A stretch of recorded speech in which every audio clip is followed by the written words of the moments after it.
الحمد لله رب العالمين الصلاة والسلام على خاتم النبيين وعلى آله وصحبه أجمعين أما بعد فأعوذ بالله من الشيطان الرجيم بسم الله الرحمن الرحيم قال الله تعالى في سورة يونس وإذا تتلى عليهم آياتنا بينات قال الذين لا يرجون لقاء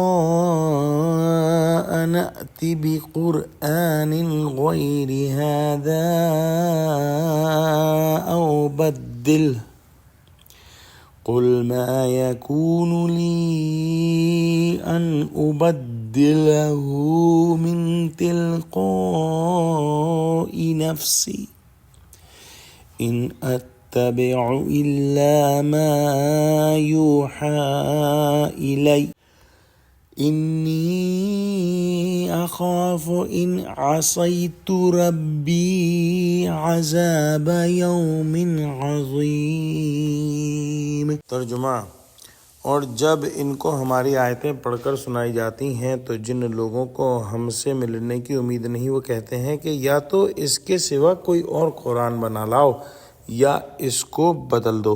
کہہ دو کہ مجھ کو اختیار نہیں ہے کہ اسے اپنی طرف سے بدل دوں، میں تو اسی حکم کا تابع ہوں جو میری طرف آتا ہے۔ اگر میں اپنے پروردگار کی نافرمانی کروں تو مجھے بڑے سخت دن کے عذاب سے خوف آتا ہے۔ یہاں اہل عرب کے ان لوگوں کا ذکر ہے جو کہ اللہ سبحانہ و تعالی کے کلام اور اللہ سبحانہ و تعالیٰ کی آیات کے منکر تھے۔ حضور صلی اللہ علیہ وآلہ وسلم سے کہتے تھے کہ یہ قرآن جو ہے اس کو بدل دو۔ جب قرآن کی عام پند و نصیحت آئے تو وہ اس کو بہت پسند کرتے تھے، لیکن جب بت پرستی یا ان کے مخصوص عقائد اور رسوم کا رد ہو تو پھر وحشت کھاتے تھے اور ناک منہ چڑھاتے تھے، اور حضور صلی اللہ علیہ وسلم سے کہتے تھے کہ اپنے خدا سے کہہ کر یا تو دوسرا قرآن لے آئیے جس میں یہ مضامین ہی نہ ہوں، اور اگر یہی قرآن رہے تو اتنے حصے میں ترمیم کر دیجئے جو بت پرستی وغیرہ سے متعلق ہے۔ جن لوگوں نے پتھر کی مورتیوں پر خدائی اختیارات تقسیم کر رکھے تھے ان کی ذہنیت سے اور کیا امید کی جا سکتی تھی کہ کسی پیغمبر کو اس طرح کے تصرفات اور اختیارات کا مالک سمجھ لیں، یا پھر وہ یہ باتیں جو ہے وہ الزام اور استہزاء کے طور پر کرتے تھے۔ بہرحال جو تحقیقی جواب ہے اس کے مطابق یہ سمجھنا چاہیے کہ کسی فرشتے یا پیغمبر کا یہ کام نہیں کہ اپنی طرف سے کلام الہی میں ترمیم کر کے ایک شوشہ بھی تبدیل کر سکے۔ پیغمبر کا فرض یہ ہے کہ جو وحی خدا کی طرف سے آئے وہ بلا کم و کاست اس کے حکم کے مطابق اور اس کے موافق جو ہے وہ بندوں تک پہنچا دے۔